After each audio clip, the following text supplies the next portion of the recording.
Hello everyone, Manathrall here, and welcome to the weekly update video for RuneScape RS3.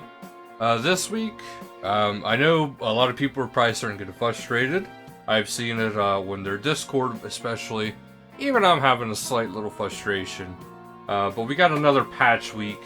But we all have to keep in mind, you know, with the things that are going on in the world right now, with the pandemic and everything else. You know, we need to kind of keep in mind that we're still getting content, we're still getting stuff, and it's a lot of game fixes, which means hopefully down the road, these fixes will become less and less, which it's all good. But anyway, we do have a patch notes week, so here we go right into the patch notes.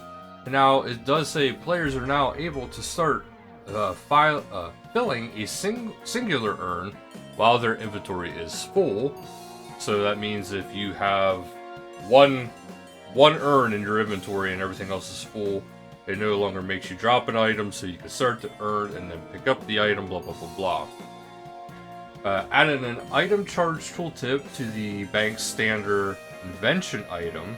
The passive effect on the Hex Hunter Bow, Pterosaur Maul, and Inquisitor's Staff will now behave as expected when fighting the Calvi King. Added a quick chat option for Marks of War. You will now receive 5 portions of Fruity Mush during the player-owned farm tutorial. Beads of the Dead are no longer always lost on death. You can now open the bank chest at the Lumbridge Market from any direction. You can no longer schedule clan events for the past. Players can now surge and escape in the clan citadel. The Gobi that initiates the Beastmaster Durzag raid will now correctly walk to the alert to alert their companions of their imminent rescue, or more likely death. Fire making XP is now added to the pyromatic when creating incense sticks. Legacy Fairy Ring map icons no longer require active transportation icons in order to appear. The Mental Health Awareness Week event has been fully packed away, and Lumbridge Crater has returned to normal. The Bizdy Boss Pet now counts as a slightly larger NPC to reduce clipping with the player. Animica rocks have rock opportunities appear on them in Anachronia. You will now be notified upon receiving a totem piece from Slayer in Anachronia. The Flame Sword enchantment is now disabled on all ceremonial swords. When wearing the Cerberus armor override set, the shoulders will now glow, just like the helmet. The outline of the bank now disappears when changing interfaces and pressing F1 to load a preset. You can now withdraw multiple unstackable items from your bank via the Worn Equipment tab. Floating platform in the Warforged dig site has been reattached to the ceiling. Please do not look directly at the ceiling. Okay. The first stage of a planted papaya tree now has a more reasonable click box. Melee ranged and magic training dummies can no longer be placed in elite dungeons except within close range of a bank chest. Fixes. Fix an issue where the regenerate ability could be queued even when the player had 0 adrenaline, which caused it to remain in queue indefinitely. Fix the hole that was present in Arion's robes, the leg section, during some animations. Fix an issue that was causing Jessica to stretch during the cutscene in the Void Stairs back. Fix a floating tile in the Artisan Workshop. Fix an issue that causes various tiers of the Coloniromancer's gloves to stretch when wielding a lucky coin.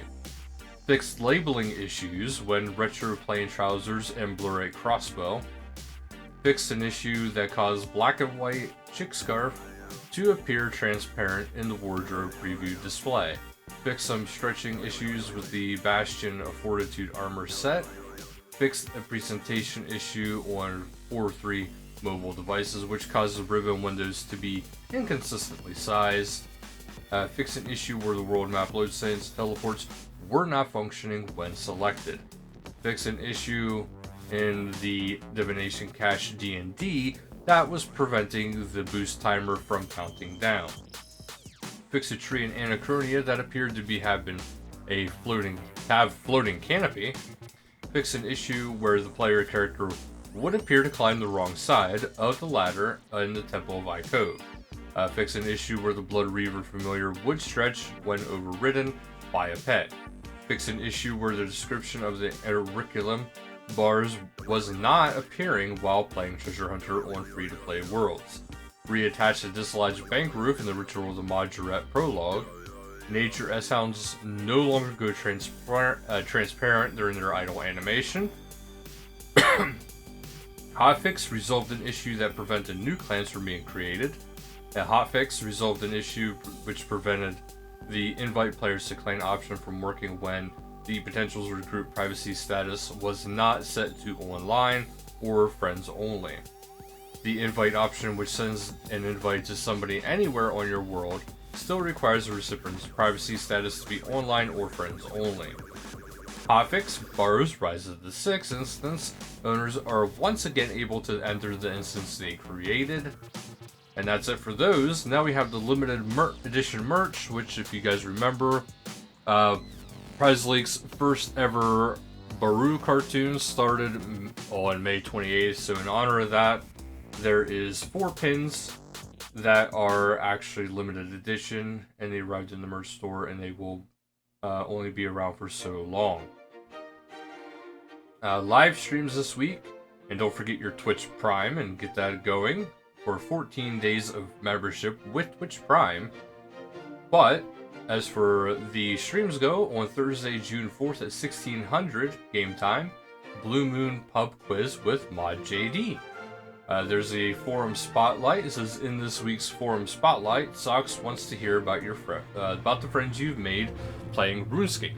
The ones who've stuck with you through thick and thin, from Tutorial Island all the way to Anachronia. So, if you got a best friend that you made in the game, they want to hear about it.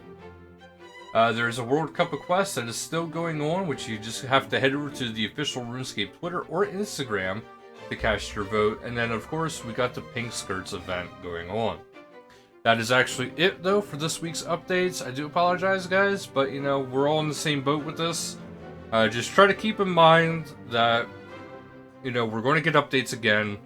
It's just probably that growing awkward phase of going from, you know, the old release ways before Mod Warden into what Mod Warding wants now, which is a very good thing, but just keep in mind it's probably that change.